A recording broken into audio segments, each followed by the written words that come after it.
लोकसभेच्या निकालानंतर महायुतीत आरोप प्रत्यारोपाचं सत्र सुरू झालंय।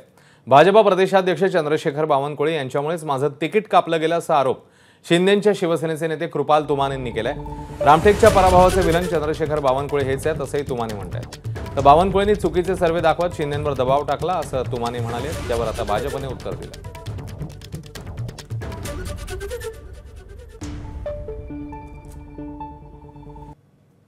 आमचे प्रदेश अध्यक्ष भारतीय जनता पक्षाचे यांनी कोणता सर्वे केला मला माहिती नाही, परंतु मला एवढंच म्हणावं लागेल की त्यांनी जो हट्ट धरला माझी तिकीट कापण्यासाठी यामागे त्यांचा हेतू काय होता मला कळत नाहीये।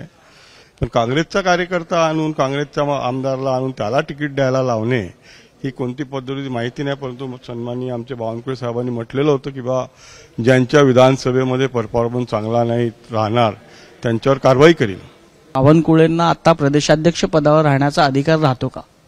तसा तर नाही राहत, कारण त्यांनीच म्हटलं होतं ज्याचा परफॉर्मन्स खराब असेल ज्याच्या विधानसभेत किंवा नगर परिषदेत किंवा जिल्हा परिषदेत त्याला मी पदावरून हटवील। आता त्यांनी स्वतःचा विचार करावा। मला परत एकदा सांगा की रामटेकच्या पराभवाचा विलन कोण आहे? बावनकुळे साहेब। कृपाल तुमाने यांचा महाराष्ट्र सदनातील इंटरव्ह्यू बघितला।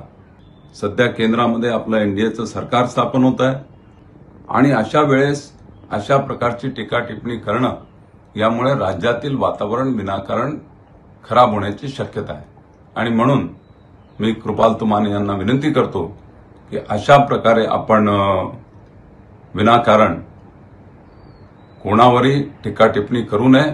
निवडणुकीचा निकाल जो यायचा तो आला, याचा अर्थ आता सगळ्यांनी राजीनामे देऊन घरी बसावं असं होत नाही। एबीपी माझा, उघडा डोळे बघा नीट।